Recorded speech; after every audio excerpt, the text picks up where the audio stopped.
Hello everyone, so myself Anshul, welcome to my channel Miss Botanophilic and in today's video I'll be telling you about the topic vernalization। तो आज हम लोग vernalization के बारे में पढ़ने वाले हैं। ये एक और टॉपिक है इन प्लांट फिजियोलॉजी। तो जैसे कि हम लोग की प्लांट फिजियोलॉजी की सीरीज़ कंटिन्यू है तो उसी का एक इम्पॉर्टेंट टॉपिक है वर्नलाइजेशन। इसके अलावा प्लांट फिजियोलॉजी पे मैंने और भी इम्पॉर्टेंट वीडियोस अपलोड कर दी है, तो आप लोग playlist plant physiology BSc MSc में जाके चेक कर सकते हैं। तो हम लोग स्टार्ट करते हैं अबाउट वर्नलाइजेशन। सबसे पहले हम देख लेते हैं कि भाई इसकी डिस्कवरी से कौन कौन रिलेटेड है। तो वर्नलाइजेशन को सबसे पहले रियलाइज किया था क्लिपार्ट ने। Okay, second it was founded by Lysenko. तो 1928 पे लाइसेंको ने इसको फाउंड किया था। ओके, एंड इस पे जो प्रॉपर प्रैक्टिकल और एक्सपेरिमेंटल वर्क है वो गुस्तव ने किया हुआ है, जो कि राई प्लांट पे किया गया है। ओके, तो राई प्लांट पे गुस्तव ने क्या किया हुआ है, इसका एक्सपेरिमेंटल वर्क दिया हुआ, एक प्रैक्टिकल वर्क उन्होंने किया है। तो ये तीन हमारे नाम है जो कि वर्नलाइजेशन से रिलेटेड होते हैं और most of the time competitive exam में ये चीज़ पूछी जाती है। ओके, वर्नलाइजेशन जो है वो एक लैटिन वर्ड से डिराइव हुआ है जिसका नाम होता है वर्नस, और वर्नस का मतलब होता है स्प्रिंग। अब हम लोग देख लेते हैं वर्नलाइजेशन की डेफिनेशन। तो आप एग्जाम में इन दोनों में से कोई भी एक डेफिनेशन लिख सकते हो, या फिर अगर आपको और अच्छे से अपने आंसर को एक्सप्लेन करना है तो आप ये दोनों डेफिनेशन यहाँ पे मेंशन कर सकते हो। The induction of flowering process of plants by exposure to the long periods of cold winters और such condition, so it is called as vernalization.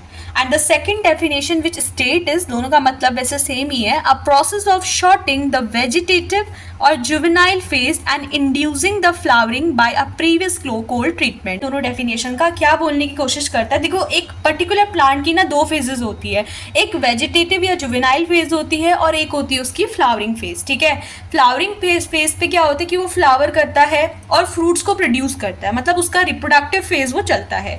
जब वेजिटेटिव फेज के बारे में बोलते हैं तो उसका ग्रोथ फेज होता है, मतलब वहाँ पे ना ही फ्रूटिंग होगी ना ही फ्लावरिंग होगी, सिर्फ वो अपनी लेंथ पे और विड्थ पे ग्रो करेगा एक पर्टिकुलर प्लांट। ओके, तो वेजिटेटिव और जुवेनाइल फेज पे अगर एक पर्टिकुलर प्लांट को हम कोल्ड ट्रीटमेंट दे देते हैं, मतलब कि सीड जर्मिनेशन की यहाँ पे बात की जा रही है, जब वो पर्टिकुलर प्लांट अपने सीड जर्मिनेटिंग स्टेज पे होता है और उस टाइम अगर हम उसको एक कोल्ड ट्रीटमेंट प्रोवाइड करवाते हैं तो वो पर्टिकुलर प्लांट अपने वेजिटेटिव या जुवेनाइल फेज पे ही फ्लावरिंग करना स्टार्ट कर देता है। ठीक है, तो वर्नलाइजेशन का सिंपल मतलब इतना होता है कि कुछ ऐसी कोल्ड ट्रीटमेंट एक प्लांट को उसके सीड जर्मिनेटिंग फेज पे देना ताकि वो अर्ली मतलब कि जल्दी से फ्लावरिंग प्रोसेस को शो करना स्टार्ट कर दे। ओके, तो आई होप कि वर्नलाइजेशन की बेसिक सी डेफिनेशन आपको समझ में आई होगी।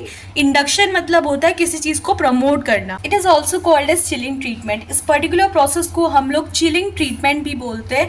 तो अगर आपका एग्जाम में आता है कि एक्सप्लेन चिलिंग ट्रीटमेंट, तो आपको वहाँ पे वर्नलाइजेशन ही एक्सप्लेन करना होगा। Okay, then after this the experiment work by Gustav on rye plant. अब हम थोड़ा सा उस एक्सपेरिमेंटल वर्क के बारे में पढ़ेंगे जो कि गुस्टैव ने किया था, वो भी राई प्लांट पे। So found in early stage of seed germination at critical temperature. Flowering fruiting depends on the critical temperature at the time of seed germination. तो देखो मैंने आपको एक चीज़ बताई थी कि एक पर्टिकुलर प्लांट को अगर हम कोल्ड ट्रीटमेंट देते हैं उसकी सीड जर्मिनेटिंग स्टेज पे, तो उसमें वेजिटेटिव फेज पे ही फ्लावरिंग होना स्टार्ट हो जाता है। तो ये चीज़ गुस्तव ने राई प्लांट पे ऑब्जर्व की थी। उन्होंने कहा था कि जो अर्ली सीड टेम्परेचर होता है ना, मतलब सीड जर्मिनेशन के टाइम पे जो टेम्परेचर होता है वो क्रिटिकल टेम्परेचर पे ही फ्रूटिंग और फ्लावरिंग डिपेंड करती है। ओके, किस पर्टिकुलर टेम्परेचर पे उस पर्टिकुलर प्लांट का सीड जर्मिनेट करता है, उसकी फ्रूटिंग और फ्लावरिंग उस क्रिटिकल टेम्परेचर पे डिपेंड करेगी eight the time of the seed germination. तो अब हम वो एक्सपेरिमेंट यहाँ पे देख लेते हैं।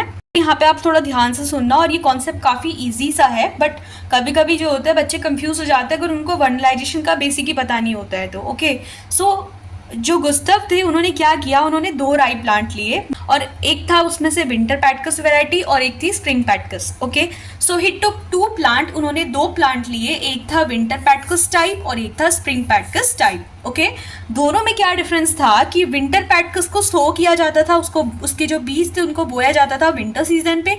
ओके, यहाँ पे समझना आप क्या कहने की कोशिश कर रहा है, और उनकी हार्वेस्टिंग होती थी स्प्रिंग सीजन पे। ओके, और जो स्प्रिंग पैटकस टाइप था उसको सो किया जाता था स्प्रिंग सीजन पे, और प्लांट की कटिंग यानी कि हार्वेस्टिंग होती थी विंटर्स पे। ओके, तो जस्ट आप इतना बेसिक समझो पहले कि उन्होंने दो राई प्लांट लिए, winter Petkus type and spring Petkus type. अब इसके बाद से एक्सपेरिमेंट पढ़ लेते हैं। भाई एक्सपेरिमेंट था क्या, so planted the winter plant in the spring. उन्होंने क्या किया कि जो विंटर वाले प्लांट थे, विंटर वाले प्लांट मतलब जिनकी सीड को हम कब सो कर रहे थे, विंटर सीजन पे सो कर रहे थे, ओके। उनमें उन्होंने ये देखा कि seed germination was successful but no flowering until the late spring. So he artificially placed the winter season seeds in chilling treatment between 5 to 6 weeks. उन्होंने क्या किया कि जो विंटर सीजन वाली सीड्स थी उनको चिलिंग ट्रीटमेंट दिया 5 से 6 वीक्स के लिए, and then place these seeds in spring season. They start flowering in the spring. तो देखो बहुत सिंपल सा कॉन्सेप्ट है। यहाँ पे जो गुस्तव थे उन्होंने 2 टाइप के राई प्लांट लिए, एक था विंटर पैटकस और एक था स्प्रिंग पैटकस, ठीक है। विंटर पैटकस में ऐसा था कि सीड को जर्मिनेट कर रहा है विंटर सीजन पे। अब आपको ये चीज़ बोली गई कि जो प्लांट वर्नलाइजेशन शो करता है तो उसको चाहिए चिलिंग ट्रीटमेंट। चिलिंग ट्रीटमेंट कहने का मतलब है कि वो ठंडों के सीजन में अगर उसकी सीड्स को ग्रो करवाते तो वो जल्दी जल्दी फ्लावरिंग शो करता है, ओके। इतना समझ में आया आपको? तो इन्होंने क्या किया कि भाई जो विंटर वाले प्लांट्स थे, विंटर वाले प्लांट की सीड इन्होंने ली और उसको स्प्रिंग में जर्मिनेट करवा दी। अब स्प्रिंग सीजन पे तो जो टेम्परेचर है वो कोल्डर होता नहीं है, तो उनको वर्नलाइजेशन वाली सिचुएशन तो मिली ही नहीं, है ना, तो उनको कोल्ड ट्रीटमेंट तो मिला ही नहीं। तो यहाँ पे क्या होता है कि इन पर्टिकुलर प्लांट में सीड जर्मिनेशन तो देखा गया, लेकिन स्प्रिंग के एंड होते होते भी इनमें फ्लावरिंग स्टेज हुई नहीं। तो उन्होंने क्या किया कि इसी विंटर सीड को उन्होंने उठाया और उसको आर्टिफिशियली कोल्ड चिलिंग ट्रीटमेंट दिया 5 से 6 वीक्स के लिए, ओके। अभी जो चिलिंग ट्रीटमेंट हम लोग देते हैं ना, इसके लिए हम लोग कोई प्लांट हार्मोन यूज़ कर सकते हैं, जैसे कि जिब्रेलिन होता है, तो वो चिलिंग ट्रीटमेंट ही प्रोवाइड करवाता है, फिर कोई भी टाइप का केमिकल यूज़ किया जो कि चिलिंग ट्रीटमेंट पे इन्वॉल्व होता है, ओके। तो 5 से 6 वीक्स के लिए इसको चिलिंग ट्रीटमेंट दिया गया और फिर से उन्होंने इस पर्टिकुलर सीड को स्प्रिंग सीजन पे सो किया। अब यहाँ पे उन्होंने देखा कि भाई स्प्रिंग सीजन पे सो करने के बाद भी वो विंटर वाला जो है फ्लावर करना स्टार्ट कर रहा है, क्योंकि उसको क्या है, एक चिलिंग ट्रीटमेंट आर्टिफिशियली दिया गया है। तो यहाँ पर ये चीज़ देखी गई थी कि बहुत से प्लांट ऐसे होते हैं जिनको कोल्ड टेम्परेचर की रिक्वायरमेंट होती है सीड जर्मिनेशन के टाइम पे, ताकि वो फ्लावरिंग कर सके। तो इसको हम बोलते हैं वर्नलाइजेशन। तो आई होप कि एक्सपेरिमेंट के बाद आपके डाउट्स थोड़े बहुत वर्नलाइजेशन को लेके क्लियर हुए होंगे, और ये जो एक्सपेरिमेंट था इसको ईजी मैनर पे मैंने जस्ट एक समराइज मैनर पे आपको एक्सप्लेन करने की कोशिश की है, okay. After this we have site of vernalization. देखो वर्नलाइजेशन की जो साइट होती है ना, वो मोर ससेप्टेबल हमारी यंग लीव्स पे होती है। तो यंग लीव्स क्या होती है, वो ज़्यादातर वर्नलाइजेशन की साइट होती है। इसके अलावा रूट जो एपेक्स होता है, मतलब रूट की जो टिप होती है, shoot apex, shoot tip, shoot apex बोल सकते हो, और जो एम्ब्रियो की टिप होती है, यहाँ पे भी मोस्ट कॉमनली देखा जाता है। बट मोर ससेप्टेबल जो हमारा जगह होती है जहाँ पे वर्नलाइजेशन देखी जाती है, वो हमारी यंग लीफ होती है, ओके।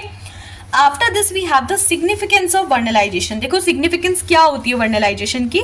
सबसे पहले तो ये क्रॉप की यील्ड को इम्प्रूव करता है, क्रॉप की यील्ड को इंक्रीज करता है। So improvement of crop yield. Second, increase the resistancy to cold and disease.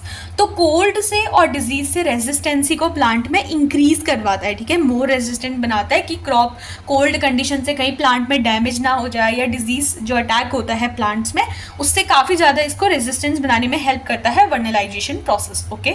इसके अलावा कर्नल रिंकल्स और triticales can be remove by vernalization. तो वर्नलाइजेशन ट्रीटमेंट के थ्रू जो फ्रिटिकेल्स के हमारे कर्नल होते हैं ना, उसमें कभी कभी रिंकल्स हो जाते हैं, तो उन रिंकल्स को क्योर करने के लिए हम लोग वर्नलाइजेशन की प्रोसेस यूज कर सकते हैं। ये एडवांटेज तो आपको ऑल ओवर जो मैंने वीडियो बताई उसमें समझ ही आ गया होगा कि it will shorten the juvenile stage and bring the early flowering. इसके बाद से we have the factor affecting the vernalization. की वर्नलाइजेशन को कौन कौन से फैक्टर अफेक्ट करते हैं। तो देखो वर्नलाइजेशन को जो फैक्टर अफेक्ट करते हैं वो होते हैं एज, साइट ऑफ वर्नलाइजेशन, जैसे कि मैंने आपको बोला कि मोर ससेप्टेबल क्या होती है, हमारी यंग लीफ होती है ना, तो अगर यंग लीफ पे हो रहा है ज़्यादा से ज़्यादा, तो यानी कि वर्नलाइजेशन की प्रोसेस क्या होगी, फास्ट होगी। ऑक्सीजन की अवेलेबिलिटी कैसी है, ड्यूरेशन ऑफ बीइंग एक्सपोज, ठीक है, कितने देर तक हम उसको एक्सपोज कर रहे हैं। एक्सपोज किसकी बात की जा रही है यहाँ पे, वो चिलिंग ट्रीटमेंट की, ठीक है, कितने देर हम उसको चिलिंग ट्रीटमेंट दे रहे हैं। इसके अलावा वाटर की अवेलेबिलिटी कैसी है, वाटर अवेलेबल है या वाटर डेफिशिएंट है। तो ये सारे फैक्टर्स क्या होते हैं, ये अफेक्ट करते हैं कहीं ना कहीं वर्नलाइजेशन की प्रोसेस को, ओके। इसके बाद at the end you can also mention these 2 point, जैसे कि मैंने आपको बोला कि भाई चिलिंग ट्रीटमेंट होता है तो कभी कभी हम किसी हार्मोन से ट्रीटमेंट करवाते हैं या किसी केमिकल से उसका ट्रीटमेंट करवाते हैं। तो यहाँ पे एक जिब्रेलिन हार्मोन होता है जिसको मैंने यहाँ पे जीवी लिखा हुआ है। तो ये जिब्रेलिन हार्मोन क्या करता है, it replace the lower temperature requirement in some plant. तो प्लांट में जो लोअर ट्रीटमेंट की रिक्वायरमेंट होती है उसको ये रिप्लेस करता है। तो कुछ पर्टिकुलर विंटर क्रॉप्स होते हैं, अगर हमको उसको जर्मिनेट कराना है किसी और सीजन पे, तो उसको हम लोग जिब्रेलिन अगर अगर डालते हैं तो उससे क्या होता है कि वो जो वर्नलाइजेशन की रिक्वायरमेंट होती है, मतलब कि उनको कोल्ड टेम्परेचर चाहिए होता है फ्लावरिंग करने के लिए, तो उनकी ये रिक्वायरमेंट जिब्रेलिन की मदद से पूरी हो सकती है। ओके इसके अलावा वर्नलाइजेशन की वजह से एक फ्लोरल हार्मोन हमारा प्लांट पे बनता है जिसको हम वर्नलिन बोलते हैं, और ये वर्नलिन की प्रॉपर्टी ऐसी होती है कि भाई डिफ्यूजन के थ्रू ये प्लांट की बॉडी पे इम्पोर्ट होता रहता है। So the freezing temperature forms a floral hormone which is called as a vernalin. It's imported to various part of plant by the process of diffusion. तो diffusion की process से ये क्या होता है कि ट्रांसपोर्ट किया जाता है। तो यही सब आता है वर्नलाइजेशन के अंदर। आई होप कि आपके डाउट्स वर्नलाइजेशन को लेके क्लियर हुए होंगे। कोई भी डाउट अगर आपको फील होता है वीडियो में तो आप फ्रीली कमेंट सेक्शन पे पूछ सकते हैं, and I will try to upload more videos on topics of plant physiology as soon as possible. So that's all for today's video. If the video is helpful, then please like, share and subscribe. Thank you.